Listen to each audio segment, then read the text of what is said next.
देश की राजधानी दिल्ली की राजनीति का पारा इस वक्त सातवें आसमान पर है और रोज नए नए मोड़ दिल्ली की सियासत में देखने को मिल रहे हैं। अरविंद केजरीवाल अपना सपना पूरा करने के लिए पूरा जोर लगा रहे हैं इस बार के विधानसभा चुनाव को जीतने के लिए, तो वहीं दूसरी ओर बीजेपी से लेकर कांग्रेस पार्टी भी इसमें पीछे नहीं है, वो भी एड़ी चोटी का जोर लगा रही है। लेकिन कुछ ऐसी सीटें भी हैं जिनकी वजह से अरविंद केजरीवाल के लिए विधानसभा चुनाव में टर्निंग पॉइंट आ सकता है। आखिर कौन सी हैं वो सीटें, आपको बताएंगे विस्तार से हमारे खास प्रोग्राम टर्निंग पॉइंट के आज के इस अंक में। नमस्कार, वंदे मातरम, कैपिटल टीवी देख रहे हैं आप और मैं हूं आपके साथ अखिलेश पांडे।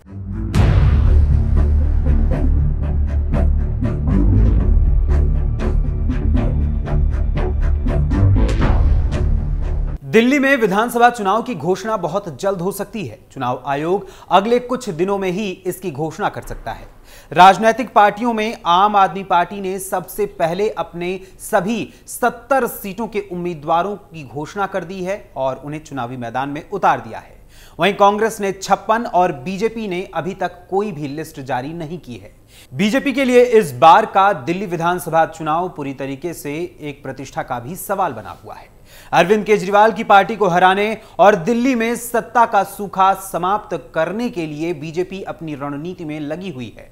मीडिया रिपोर्ट्स के मुताबिक इस बार बीजेपी दिल्ली में मध्य प्रदेश वाला विजयी दांव आजमाने की तैयारी में है। तो क्या है ये एमपी वाला दांव, चलिए आपको बताते हैं विस्तार से। नए साल की शुरुआत होते ही दिल्ली विधानसभा चुनाव को लेकर भाजपा में गहमागहमी बढ़ती नजर आ रही है। बीजेपी झारखंड चुनाव को सबक के तौर पर ले रही है। यही वजह है कि भाजपा नेतृत्व ने अपनी चुनावी रणनीति को लेकर अंदरूनी तौर पर काफी विचार विमर्श किया है। दिल्ली में टिकटों को लेकर देरी की जा रही है। सूत्रों के अनुसार पार्टी का मानना है कि जहां वो सीधे जनता तक अपना जुड़ाव कायम करने में सफल रही है, वहीं उसे जीत मिली है और जहां इस मामले में वो कमजोर पड़ी है, उसे हार का सामना करना पड़ा है। उदाहरण के तौर पर हरियाणा, मध्य प्रदेश, महाराष्ट्र, राजस्थान साबित तो हैं और सबके सामने भी हैं। इसलिए अब भाजपा दिल्ली में सभी 70 सीटों के लिए उम्मीदवारों को लेकर मंथन करने में लगी हुई है। बीजेपी दिल्ली में यह टिकट एक विशेष रणनीति के तहत देने वाली है और उसके पीछे होगा एमपी फॉर्मूला। बीजेपी जिस आधार पर मध्य प्रदेश में चुनाव जीती है, उसी आधार पर दिल्ली में भी चुनाव जीतना चाहती है। इसीलिए दिल्ली में भी मध्य प्रदेश फॉर्मूले को लागू करने के लिए बीजेपी पूरी तरीके से तैयार है। बीजेपी उम्मीदवारों की पहली लिस्ट में उन सीटों से उम्मीदवारों का ऐलान किया जा सकता है, यानी उन सीटों पर उम्मीदवारों की घोषणा की जा सकती है जिन्हें पार्टी के लिए मुश्किल माना जाता है। पूर्व सीएम अरविंद केजरीवाल की सीट नई दिल्ली, मुख्यमंत्री आतिशी मारलेना की सीट कालकाजी से उम्मीदवार का ऐलान पहली ही लिस्ट में किया जा सकता है। इसके अलावा बीजेपी अपने कुछ पूर्व सांसदों को भी विधानसभा चुनाव के रण में उतार सकती है।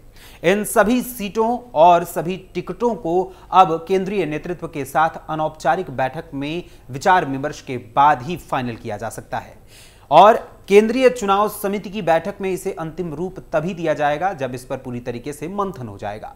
सूत्रों का कहना है कि पार्टी मध्य प्रदेश की तरह ही दिल्ली में भी अपने अधिकांश बड़े नेताओं को चुनाव लड़वा सकती है। इनमें लोकसभा चुनाव में टिकट कटने वाले पूर्व सांसद, पूर्व विधायक भी शामिल हो सकते हैं। एक बड़ी दावेदारी पूर्व और मौजूदा पार्षदों की भी है, लेकिन उनकी छवि को देखते हुए ही अंतिम फैसला किया जाएगा। इसके लिए पार्टी ने कुछ एजेंसियों से भी संभावित उम्मीदवारों को लेकर फीडबैक लिया है, जिसके आधार पर निर्णय किया जाएगा कि आखिर इन सीटों पर चुनावी मैदान में कौन से उम्मीदवारों को उतारा जाए। गौरतलब है कि बीजेपी ये तय कर चुकी है कि दिल्ली विधानसभा चुनाव किसी एक नेता को सीएम फेस घोषित किए बगैर सामूहिक नेतृत्व के फॉर्मूले पर ही लड़ा जाएगा।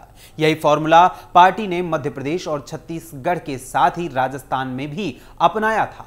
बता दें कि दिल्ली विधानसभा चुनाव के लिए तारीखों का ऐलान चुनाव आयोग जनवरी के महीने में ही करने वाला है और ऐसी उम्मीद जताई जा रही है कि पहले हफ्ते के गुजरते ही इस की घोषणा की जा सकती है और इससे पहले सभी 70 सीटों के लिए बीजेपी उम्मीदवार घोषित करने की तैयारी में है। दिल्ली विधानसभा चुनाव फरवरी की शुरुआत में होने की संभावना है। दिल्ली विधानसभा चुनाव में बीजेपी खास रणनीति के साथ उतरेगी। खबरों के मुताबिक बीजेपी इस साल होने वाले दिल्ली विधानसभा चुनाव में आम आदमी पार्टी और पूर्व सीएम अरविंद केजरीवाल को कथित भ्रष्टाचार के मुद्दे पर घेरेगी और घेर भी रही है। अब भगवा पार्टी का चक्रव्यूह केजरीवाल कैसे तोड़ पाएंगे, ये तो आने वाला वक्त ही बताएगा। आम आदमी पार्टी ने पिछले 2 विधानसभा चुनावों में शानदार प्रदर्शन किया है। 2015 में आम आदमी पार्टी ने 70 में से 67 सीटें जीती थीं और 54.6% वोट हासिल किए थे। वहीं 2020 में पार्टी को 62 सीटें मिली और वोट शेयर थोड़ा कम होकर 53.6% पर आ गया। भारतीय जनता पार्टी 2013 में 32 सीटें जीतकर दूसरी सबसे बड़ी पार्टी बनी थी। हालांकि 2015 में उसकी सीटें घटकर केवल 3 रह गई, जबकि 2020 में वो 8 सीटें जीतने में ही कामयाब हो सकी थी। कांग्रेस का प्रदर्शन पिछले कुछ चुनावों में लगातार खराब रहा है। 2008 में 43 सीटें जीतने वाली कांग्रेस 2013 में 24.6% वोट शेयर के साथ 8 सीटें ही जीत पाई थी और उसी के भीतर सिमट गई थी। वहीं 2015 और 2020 में पार्टी एक भी सीट नहीं जीत पाई। इस बार आम आदमी पार्टी और बीजेपी उन सीटों पर अपनी पकड़ मजबूत करने की कोशिश कर रही हैं जहां उन्हें पहले भारी समर्थन मिला था। साथ ही वो उन सीटों पर भी ध्यान केंद्रित कर रही हैं जहां जीत का अंतर कम था। पिछले चुनाव में 15 ऐसी सीटें थीं जहां जीत का अंतर 10,000 से भी कम था। 2015 में ऐसी केवल 6 सीटें थीं। 26 सीटों पर जीत का अंतर 10,001 यानी 10,000 से अधिक और 20,000 से कम वोटों के बीच था, जबकि 14 सीटें ऐसी थीं जहां पर यह अंतर 20,000 से अधिक और 30,000 वोटों से कम था। 15 सीटों पर जीतने वाले उम्मीदवार को अपने निकटतम प्रतिद्वंदी से 30,000 से अधिक वोट मिले और ये सभी सीटें आम आदमी पार्टी ने जीती थी। एक वरिष्ठ आम आदमी पार्टी के पदाधिकारी ने कहा कि पिछले चुनाव में जिन सीटों पर जीत का अंतर या आंकड़ा 10,000 से कम था, वहां किसी भी पार्टी की जीत हो सकती है। इसलिए चुनाव प्रचार और वादों के अलावा बूथ स्तर पर पार्टी कार्यकर्ताओं की ओर से किया गया काम बहुत महत्वपूर्ण है। उन्होंने आगे कहा कि पार्टी नेतृत्व बूथ स्तर पर हमारे कार्यकर्ताओं के साथ लगातार संपर्क में है ताकि हमारे उम्मीदवारों को अधिकतम वोट मिल सकें। आम आदमी पार्टी ने दूसरे राज्यों से अपने सबसे अच्छे चुनाव प्रबंधकों यानी जो चुनाव मैनेजमेंट करेंगे उनको दिल्ली में कार्यकर्ताओं की मदद के लिए बुलाया है। एक वरिष्ठ बीजेपी पदाधिकारी ने माना कि कई सीटों पर मुकाबला कड़ा होगा, खासकर जहां जीत का अंतर पिछले चुनाव में कम था। कांग्रेस के बेहतर प्रदर्शन की उम्मीद के साथ बीजेपी पदाधिकारियों ने कहा कि उनके पास उन सीटों पर भी नतीजे बदलने का अच्छा मौका है जहां आम आदमी पार्टी पिछले चुनाव में बड़े अंतर से जीती थी। उन्होंने कहा कि कांग्रेस और आम आदमी पार्टी का वोट बैंक एक ही है, इसलिए कांग्रेस के वोट शेयर में सुधार से हमारी जीत की संभावनाएं सीधे तौर पर बढ़ेंगी।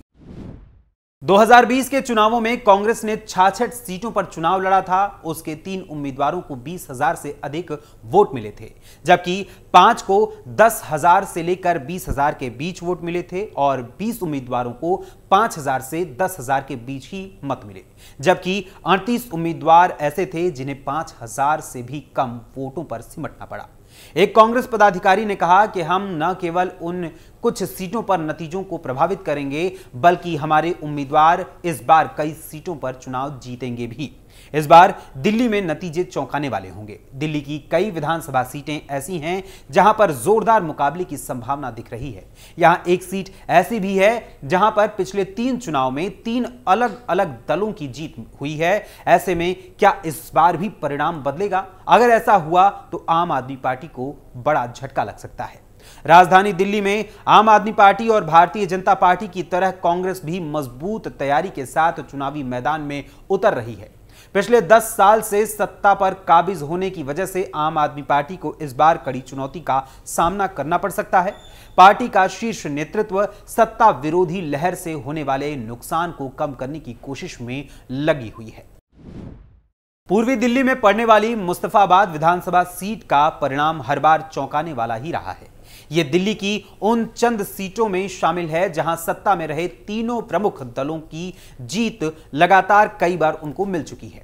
जीत की शुरुआत कांग्रेस ने की, फिर बीजेपी ने यहां पर जीत हासिल की और अब आम आदमी पार्टी के खाते में यह सीट है। मुस्लिम बाहुल्य मुस्तफाबाद विधानसभा seat north east Delhi Lok Sabha निर्वाचन क्षेत्र के अंतर्गत आती है। यहां मुस्लिम वोटर्स की संख्या सबसे अधिक है और कुल वोटर्स में इनकी संख्या 40% से अधिक है। इस सीट का गठन साल 2008 में परिसीमन आयोग यानी परिसीमन की जो सीमा निर्धारित की गई थी उसके आधार पर आयोग की सिफारिश के पश्चात ही यहां पर किया गया था। साल 2008 के पहले चुनाव में यहां पर कांग्रेस और बीजेपी के बीच कड़ा मुकाबला रहा। कांग्रेस ने हसन अहमद को मैदान में उतारा था तो वहीं बीजेपी ने योगेंद्र कुमार शर्मा पर अपना दांव लगाया था। दोनों के बीच मुकाबला चुनौतीपूर्ण रहा। हसन को 39,838 वोट मिले तो वहीं योगेंद्र के खाते में 38,859 वोट आए। बड़ी मुश्किल से हसन महज 979 वोटों के अंतर से चुनाव जीत सके थे। ऐसे में मुस्तफाबाद सीट पर कांग्रेस ने जीत का खाता खोला। 2013 के चुनाव में मुस्तफाबाद विधानसभा सीट पर भी हसन को जीत दोबारा मिली। इस चुनाव से आम आदमी पार्टी की एंट्री हो गई। ऐसे में मुकाबला त्रिकोणीय रहा, लेकिन कांग्रेस के हसन अहमद ने बीजेपी के नए प्रत्याशी जगदीश प्रधान को 1896 मतों के अंतर से हरा दिया। आम आदमी पार्टी 2013 के चुनाव में पूर्ण बहुमत हासिल नहीं कर सकी थी, लेकिन 2015 के चुनाव में वो मजबूती के साथ चुनावी मैदान में उतरी और दिल्ली की 70 में से 67 विधानसभा सीटों पर उसने कब्जा किया। लेकिन मुस्तफाबाद सीट पर उसे शिकस्त का सामना करना पड़ा था। बीजेपी के प्रत्याशी जगदीश प्रधान ने पिछली हार को पीछे छोड़ते हुए पार्टी के लिए खाता खोला। उन्होंने 6031 मतों के अंतर से 2 बार के विधायक हसन अहमद को हरा दिया। पिछले 2 विधानसभा चुनाव में 2 अलग अलग दलों को जीत दिलाने वाले मुस्तफाबाद के वोटर्स ने 2020 में अपना इरादा फिर से बदल दिया।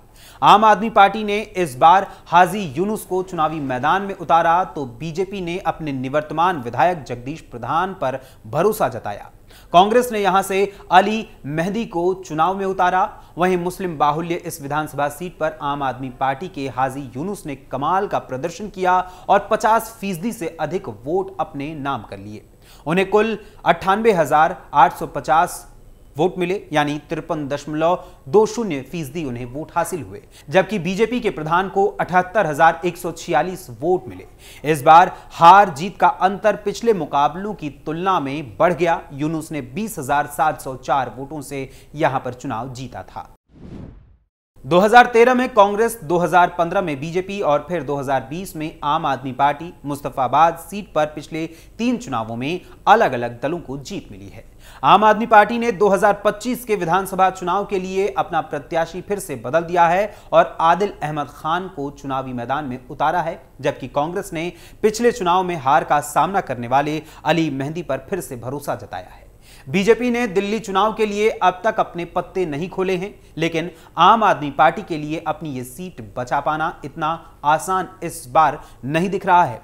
पिछले 2 मुकाबलों में एक भी सीट नहीं जीतने वाली कांग्रेस इस बार पूरे दमखम के साथ चुनावी मैदान में उतर रही है, जबकि बीजेपी भी कड़े मुकाबले के लिए पुरजोर कोशिश में लगी है। यानी कुल मिलाकर अब यहां पर एक त्रिकोणीय मुकाबला होने वाला है, जिसमें इस बार देखना होगा कि दिल्ली की जनता सत्ता किसके हाथ में सौंपती है। फिलहाल टर्निंग पॉइंट के आज के इस अंक में बस इतना ही। फिर मुलाकात होगी किसी और खबर, किसी और मुद्दे, किसी और विषय के साथ। तब तक के लिए मुझे अनुमति दीजिए। धन्यवाद, नमस्कार।